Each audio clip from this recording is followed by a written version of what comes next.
آج ہم عمران خان کو مس کر گئے تو پھر پتہ نہیں اگلے 75 سال یا 175 سال اسی طرح اس قوم نے پھر دھکے کھانے ہوں گے. تو انشاءاللہ تعالی ہم اب بھرپور اس کا علیہ عمل بنانے والے ہیں گلگت بلتستان کے اندر.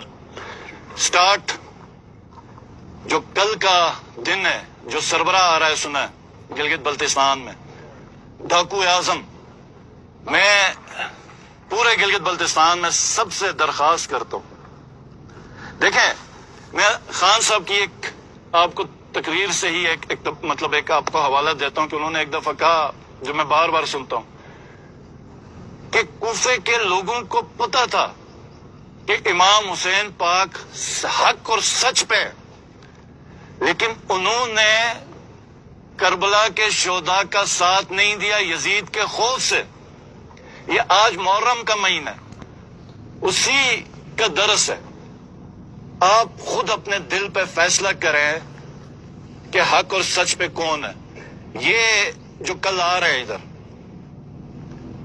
ہم پروٹیسٹ اور سٹرائک کو بھی دیکھ رہے ہیں. آپ لوگوں سے ریکویسٹ یہ ہے کہ جو بھی شخص ہے یا بازو پہ کالی پٹی باندھے اور گھر پہ، گاڑی پہ، سائیکل پہ، جہاں پر ہے پاکستان تحریک انصاف کا پرچم لگائے. اور بائیکاٹ ہے اس وزٹ کا، کیونکہ اس نے 1.5 سال میں گلگت بلتستان کا ہر قسم کا حق غصب کیا. اور انشاءاللہ تعالی 14 اگست کو ہر شہر میں، کیونکہ یہ ہماری یوم آزادی اور یہ آزادی کی ہی تحریک ہے، یہ وہ دن ہے جس کے لیے پاکستان کی جس امید کے لیے ہم نے پاکستان جس نظریے کے تحت بنایا تھا، اسی نظریے کے حصول کے لیے یہ تحریک چل رہی ہے خان صاحب کی زیر سربراہی.